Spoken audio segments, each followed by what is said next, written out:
Hello बच्चों, so let's see the question. यहाँ पे क्वेश्चन में पूछा गया है the given figure shows the structure of neuron, select the option that correctly identifies the part labelled as A to E.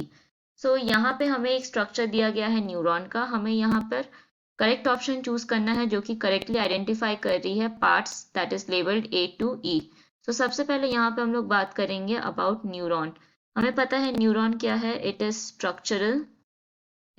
Structural and also fundamental unit of nervous system। Next अगर हम लोग बात करें neuron की, ये very करती है shape में, साइज में and also in structure.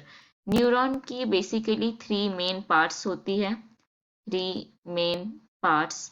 And three main parts क्या क्या हो जाएगी, first is axon, then the second is dendrite and third main part हो जाएगी that is cell body.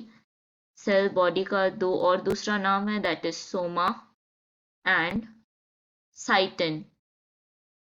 Next अगर हम लोग यहाँ पे देखें, तो फर्स्ट ए में हम लोग क्या देख पा रहे हैं, ए यहाँ पे इंडिकेट कर रही है डेंड्राइट को। So A here it is indicating dendrites. Dendrites क्या करती है, जो नर्व इम्पल्सेस है उसको लेके जाती है towards the cell body. And यहाँ पे हम लोग सेल बॉडी देख पा रहे हैं। तो बी यहाँ पे क्या शो कर रही है, बी यहाँ पे शो कर रही है सेल बॉडी, जिसको हम लोग सोमा और साइटन नाम से भी जानते हैं। नेक्स्ट अगर यहाँ पे हम लोग देखें, सी यहाँ पे क्या इंडिकेट कर रही है, माइलिन शीथ। कुछ ऐसी एक्सन्स प्रेजेंट रहती है जो कि कवर रहती है किससे, माइलिन शीथ से। एंड ये जो माइलिन शीथ है ये किससे बनती है, ये बनती है श्वान सेल से। तो यहाँ पे ये क्या शो कर रही है, माइलिन शीथ। एंड अगर हम लोग माइलिन शीथ की बात करें, it is formed by Schwann cells, ये श्वान सेल्स से बनती है। नेक्स्ट अगर हम लोग यहाँ पे डी देखें, ये क्या है कि माइलिन शीथ हर टाइम कंटिन्यूअस नहीं पाई जाती है, बट कुछ पार्ट्स में क्या होती है कि माइलिन शीथ एब्सेंट रहती है। तो वो पार्ट को हम लोग क्या कहेंगे, उसको कहेंगे नोड ऑफ रेनवायर, नोड ऑफ रेनवायर, जहां या जो पार्ट में माइलिन शीथ एब्सेंट रहती है। नेक्स्ट अगर हम लोग ई की बात करें, that is the end part of action terminal.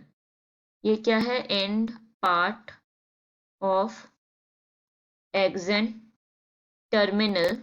And ये बेसिकली कैसी रहती है, ये रहती है स्वोलन।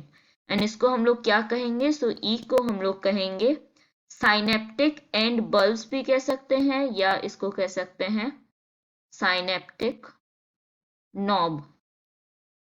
सो यहाँ पे अगर हम लोग ऑप्शन देखें, फर्स्ट ऑप्शन में बोला गया है A is nerve fibres, B is cyton, C is Schwann cell, D is node of Ranvier and E is synaptic knob. So ये हो जाएगा इनकरेक्ट। हमें देखना है जिसमें सबसे पहले ए में होगा डेंड्राइट, तो हमें बी एंड सी ऑप्शन में दिख रहा है।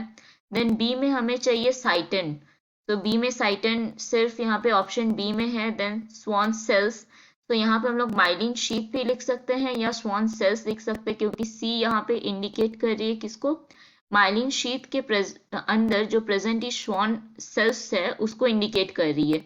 तो यहाँ पे हम लोग सी में क्या लिख सकते हैं, श्वान सेल्स लिख सकते हैं। नेक्स्ट नोड ऑफ रेनवायर इंडिकेट किया जा रहा है एंड साइनेप्टिक नॉब। तो ये हो जाएगा हमारा correct option and C and D हो जाएगा इनकरेक्ट। तो करेक्ट ऑप्शन यहाँ हम लोग मार्क कर सकते हैं ऑप्शन बी। तो ये ऑप्शन बी हो जाएगा हमारा correct answer. So hope you understood it well. All the best.